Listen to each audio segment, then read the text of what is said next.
Assalamualaikum warahmatullahi wabarakatuh. Perkenalkan, nama saya Andini dan Nuraini dari kelas 10 ke 1.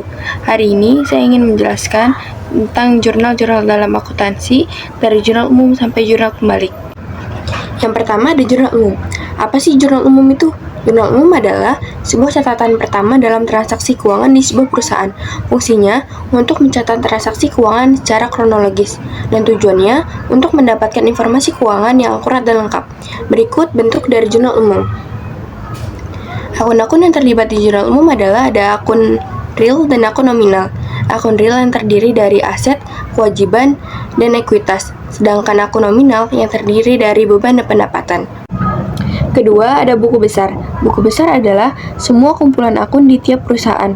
Fungsinya untuk mengumpulkan informasi terkait transaksi keuangan di setiap akun, dan tujuannya untuk menyediakan informasi keuangan di setiap akun.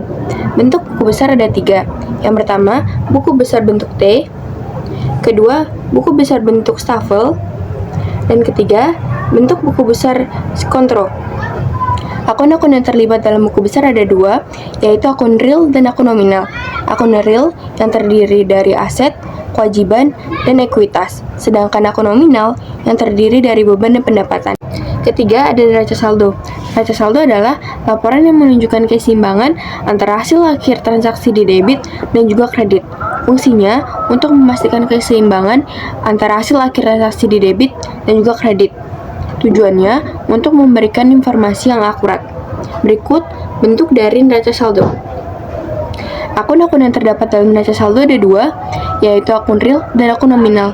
Akun real yang terdiri dari aset, kewajiban, dan ekuitas, dan akun nominal yang terdiri dari beban dan pendapatan. Yang keempat, ada jurnal penyesuaian. Jurnal penyesuaian adalah jurnal yang dibuat untuk menyesuaikan akun-akun yang perlu disesuaikan. Fungsi dan tujuannya adalah untuk menyesuaikan akun-akun yang perlu disesuaikan sehingga mendapatkan hasil yang akurat. Berikut bentuk dari jurnal penyesuaian.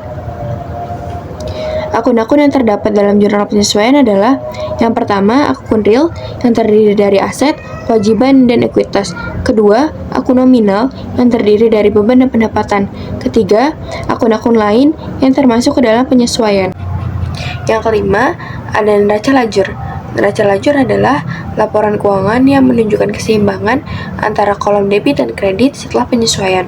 Fungsi dan tujuannya adalah untuk menyeimbangkan kolom antara debit dan kredit setelah penyesuaian untuk mendapatkan hasil yang lebih jelas dan akurat.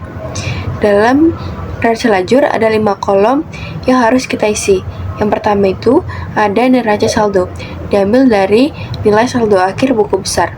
Kedua, penyesuaian, diambil dari jurnal penyesuaian.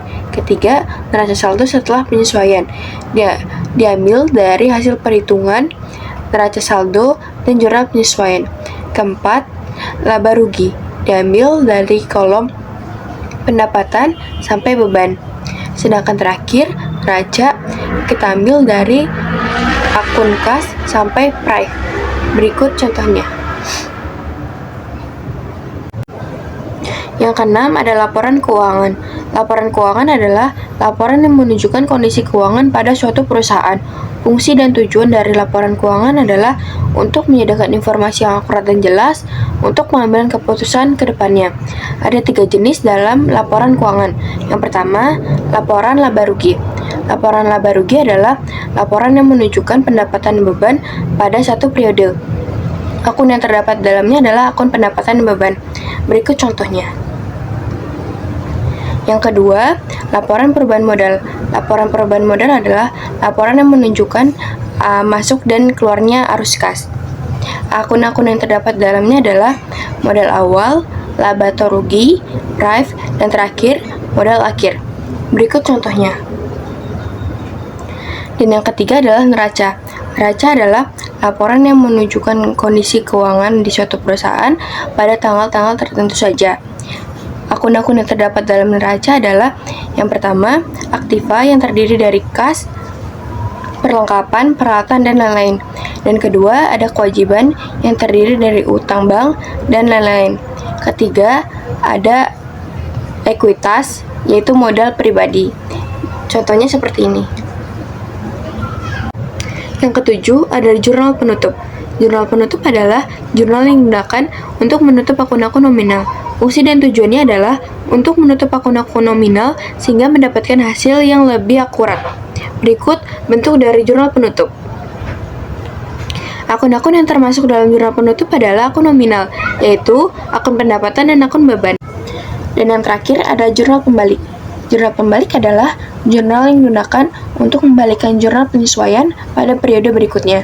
Fungsi dan tujuannya adalah untuk membalikan jurnal penyesuaian pada periode berikutnya sehingga mendapatkan hasil yang lebih akurat. Berikut bentuk dari jurnal pembalik. Akun-akun yang terlibat dalam jurnal pembalik adalah yang pertama, ada akun real yang terdiri dari aset, kewajiban, dan ekuitas. Kedua, akun nominal yang terdiri dari beban dan pendapatan. Yang ketiga, akun penyesuaian atau akun-akun yang berada dalam jurnal penyesuaian.